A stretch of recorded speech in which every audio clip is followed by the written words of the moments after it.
Wild Runs here, and today we're going to be focusing on the potential outcomes of if Gannon were to win LVC. I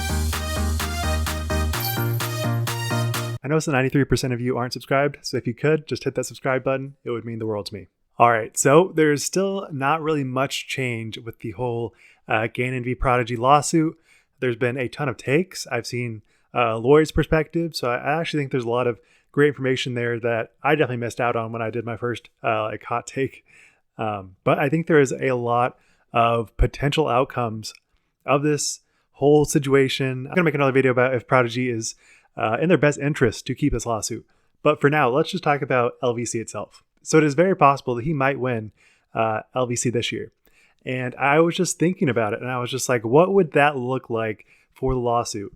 Obviously, Gannon's going through a lot of emotional turmoil. I think that is certainly not, that cannot be understated. There is a lot of emotional stress I'm sure he's dealing with. I'm sure his entire family is. So that is definitely a burden that he is battling with. But with that said, he is a professional. He is a great player. And I'm sure that he's dealt with very stressful situations like USDGC, and he came out on top. So if he were to win this tournament, what would that look like for the lawsuit? I think this is certainly an interesting idea because obviously you shouldn't be penalized for performing well in a tournament, but also what would that look like for potential bonuses that might be attached to his current Prodigy contract, if that still exists, which I'm not really sure if it is. Also, would that help his case or hurt his case with the complaints about the quality of the disc and with the consistency and runs of Prodigy discs? Would that be actually detrimental to his case that he was able to win this tournament based upon his amazing performance at LVC? These are definitely questions that nobody has really considered yet, and it is crazy times that we even have to think about it. But there is just a lot going on with this court case, and I think anything that Prodigy can get their hands on as evidence to rule against Gannon will be used. And I think a great performance at LVC may actually be to Gannon's detriment, I guess. But obviously there was a lot of information that was redacted on the lawsuit itself.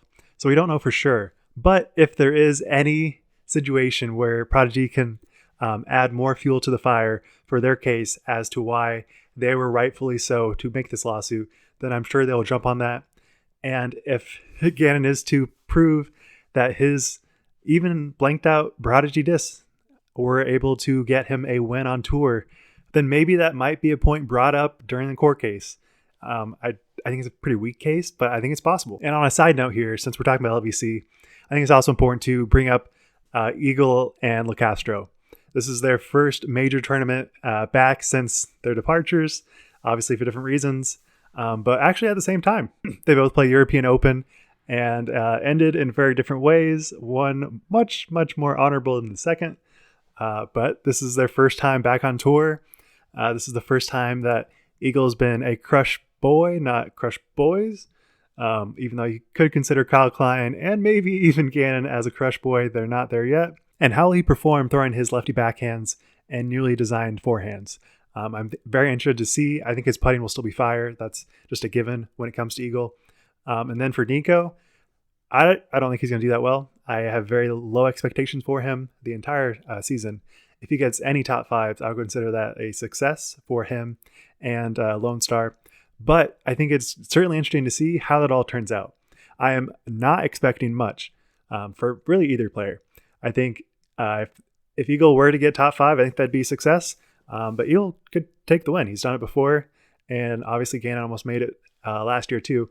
So these players that have a lot of stuff going on in their lives, they have also a lot of potential to win this first tournament of the year. And I'm very, very interested to see how that all turns out. So let me know what you guys think. If you have any thoughts about Prodigy and if it is helping or hurting either person's case. If Gannon destroys at LVC, I'm very interested to see what you guys have to say. So make sure to subscribe. Wild Runs, signing out. Peace.